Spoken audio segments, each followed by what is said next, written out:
আজকে আমরা দেখব কমপ্লেক্স অ্যানালাইসিস বই হতে অধ্যায় 1-এর উদাহরণ 25 নম্বর, যেখানে একটি প্রশ্ন দেওয়া আছে যেটা হলো ধরো সি ধারা সকল জটিল সংখ্যার সেটকে বোঝায়, যেখানে z1 equal x1 plus iy1 ও z2 হলো x2 প্লাস iy2, এটা বিলংস টু সি।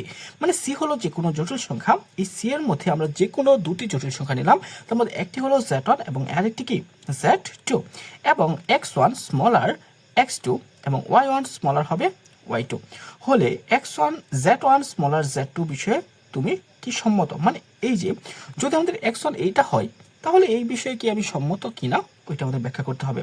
এর পরবর্তীতে আছে modulus z1 smaller modulus z2 সম্পর্কে তোমার মতামত দাও।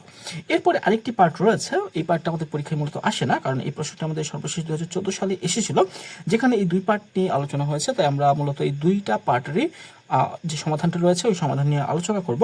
তবু যদি এই পার্টটা তোমরা নিজেরা চেষ্টা করবে, আর যদি না বুঝতে পারো তাহলে বলবে। আর এই পার্টটা যেহেতু পরীক্ষায় আসেন তাই আমাদের এতটা প্রয়োজন নেই। ওকে, তাহলে এই যে প্রশ্নটি রয়েছে সেটা আমরা খাতায় নিয়ে যাচ্ছি, মানে খাতায় সমাধানটা করব। এর আগে আমি অবশ্যই প্রশ্নটি লিখে নিয়েছি, যে প্রশ্নটি আমরা সমাধান করছি ওই প্রশ্নটা আমরা দেখে নিতে পারি। এর পরবর্তীতে এখন আমরা সমাধানে চলে যাচ্ছি। সমাধানে আমরা প্রথমে যে বিষয়টি দেখব সেটা হলো এই যে এই মানটা, যে এই যে z1 স্মলার z2, এই বিষয়ে আমি সম্মত কি না, আর সম্মত যদি না হয় কেন সম্মত নয় ওই বিষয়টা প্রথমে আলোচনা করছি। তো আমরা লিখতে পারি, দেওয়া আছে এখানে যে বিষয়গুলো দেওয়া আছে যা হলো z1 equal x1 plus iy1, আর এটা হলো যেহেতু আমাদের xy, এখানে মান আছে কি xy আকারে, তাই আমরা এটাকে xy ফাংশন আকারে লিখতে পারি, যেটা হলো x1, y1, এবং z2 equal to x2 plus iy2 equal কি হবে x2, y2, কারণ এখানে আমাদের x2 এবং y2 মান রয়েছে, তাই আমরা এখানে ব্র্যাকেট দিয়ে x2 এবং y2 মানটা লিখে নিলাম। অর্থাৎ আর্গান স্থলে z1 ও z2 দুটি বিন্দু। তাহলে দেখো এই যে এটা যদি আমরা একটা আর্গন তলের কথা চিন্তা করি, যে কোনো একটা তলের কথা চিন্তা করি, ওই তলের মধ্যে আমরা কি করলাম এই দুইটা বিন্দু, কারণ আমাদের প্রশ্নে সি ধারা সকল জটিল সংখ্যার সেট বলেছে, আমরা যদি নির্দিষ্ট একটা ক্ষেত্র নিতাম ওই ক্ষেত্রের মধ্যে এই z1 এবং z2 কি হতো নির্দিষ্ট দুইটা বিন্দু হতো। তাহলে আমরা জানি দুটি জটিল সংখ্যার সম্পর্কের ক্ষেত্রে হতে বৃহত্তর বা হতে ক্ষুদ্রতর কোনো অর্থ নেই। মানে এটা হলো একটা জটিল সংখ্যা, আর জটিল সংখ্যার ক্ষেত্রে যে এটা এই জটিল সংখ্যা সেই জটিল সংখ্যা থেকে বৃহত্তর, এই জটিল সংখ্যা সেই জটিল সংখ্যা থেকে কি ক্ষুদ্রতর, এমন কোনো অর্থ প্রকাশ করে না এরা।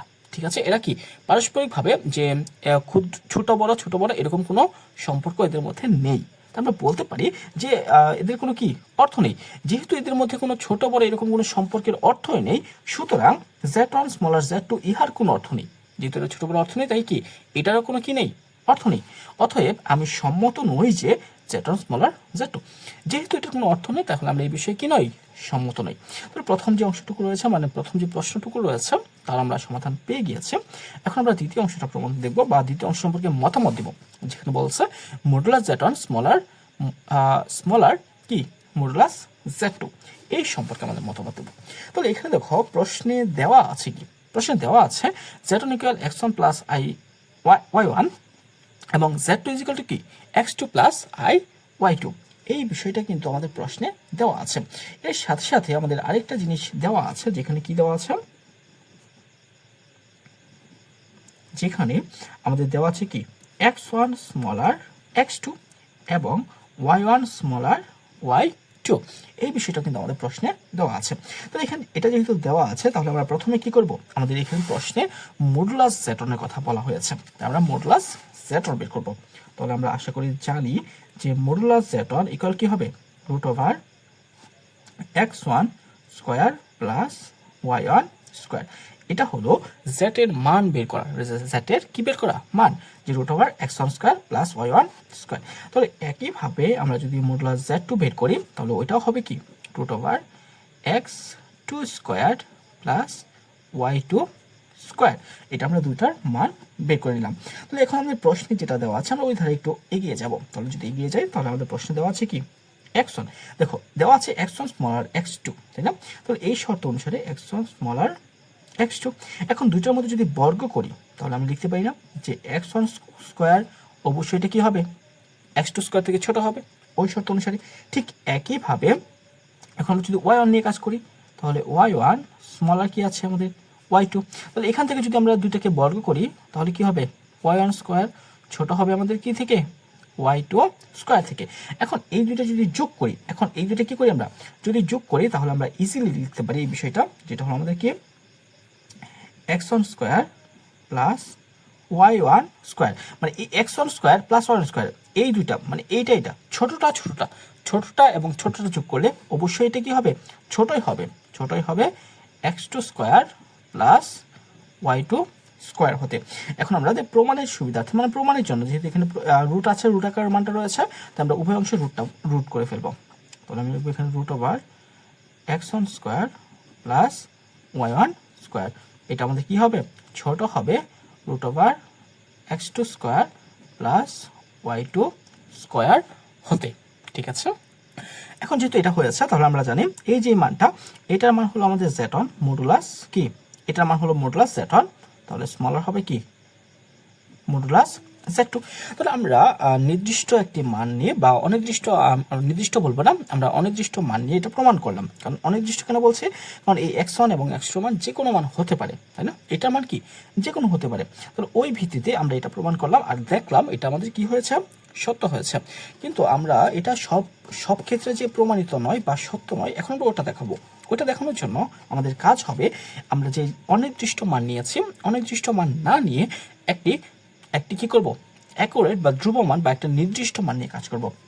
তাহলে এখানে আমরা কিছু লেখালেখি নেই, যেটা হলো আমাদের কিন্তু, আমরা এটাই লিখবো যে কিন্তু এই সমতা সবসময় সত্য নয়, এই অসমতা সব সময় সত্য নয়।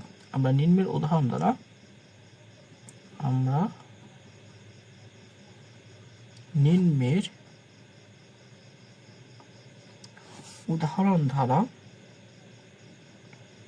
দ্বারা ইহার বিরোধিতা করি।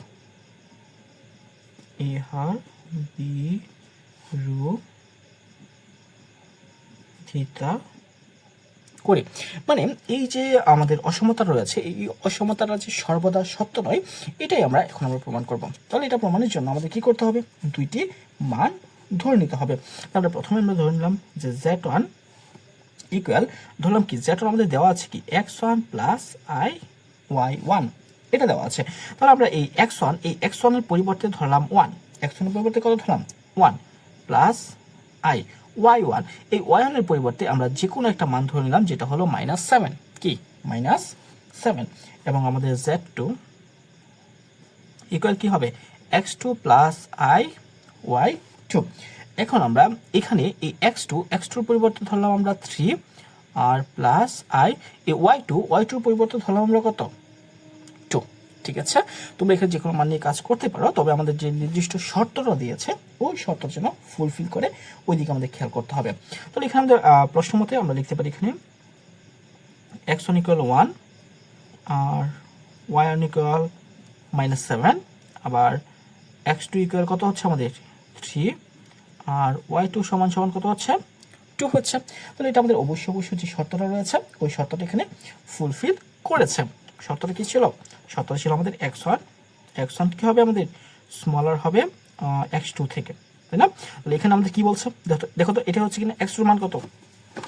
আচ্ছা, শর্তটা কি ছিল যে x1টা কি হবে ছোট হবে x2 হতে, x1 ছোট হবে কি হতে x2 হতে। তাহলে এখানে x1 এর মান হলো 1, তাহলে এই 1টা আমাদের অবশ্যই ছোট হয়েছে কি থেকে x2 মান 3 থেকে। ঠিক একইভাবে আমাদের ছোট হবে কি y1 ছোট হবে কি থেকে y2 থেকে। তাহলে এই শর্তটা কিন্তু ফুলফিল করেছে, কারণ y1 এর মান হলো -7, স্মলার কি হচ্ছে y2 মান হলো 2, -7 2 হতে কি হয়েছে ছোট হয়েছে। তাহলে যেই দুটা শর্ত দিয়েছে ওই দুটা শর্ত এখানে ফুলফিল করেছে। তাহলে এখন আমরা জাস্ট মানটা বের করবো, মানটা হলো মডুলাস z1, আর মডুলাস z1 মান কত √x1 square plus y1 square সমান। এখন দেখো √x1 স্কোয়ার এটার মান কত, x1 এর মান হলো আমরা জানি x1 এর মান হলো 1, তাহলে মানে 1 স্কোয়ার মানে কত 1 প্লাস y1 y1 স্কোয়ার, এখানে y1 এর মান কত -7, অয়নের মান কত -7। তাহলে -7-এর উপর যদি আমরা স্কোয়ার করি তাহলে কত হচ্ছে, সাথে সাথে 49, তাহলে হবে 49 ইকুয়াল √, কত হচ্ছে 50। মান কত পেলাম, √50। আবার এখন আমরা যদি মডুলাস z2 বের করি, z2 মান কত, √x2 square plus y2 square. এখন এখানে আমরা √, দিলাম। এখন দেখো x2 স্কোয়ার মান কত, x2 মানে হলো 3 এর উপর স্কোয়ার মানে হচ্ছে 9 প্লাস y2 স্কোয়ার, আর y2 মান কত 2 এর উপর যদি স্কোয়ার করি তাহলে কত পাচ্ছি আমরা 4, আর 9 আর 4 যোগ করলে 4 9 13, √, কত হচ্ছে আমাদের 30 হচ্ছে। যেহেতু আমরা উপরে পাচ্ছি মান, এই দেখো আমি পাশে লিখে ফেলছি, আমরা উপরে পাচ্ছি √50 আর নিচে পাচ্ছি √30। তাহলে এখান থেকে আমরা সহজেই বুঝতে পারছি অবশ্যই এই z2টা ছোট আর z1টা কি হয়েছে, বড় হয়েছে। তাহলে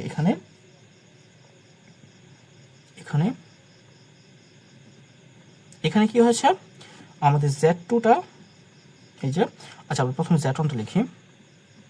z1টা কি হয়েছে, আমাদের বড় হয়েছে কি থেকে, মডুলাস z2 হতে। তাহলে এটা কিন্তু আমরা প্রমাণিত পেয়েছি, কিন্তু প্রশ্নে কিন্তু এটা বলে নেই। প্রশ্ন বলছে যে আমাদের কি হবে, এই z1টা ছোট হবে z2 হতে।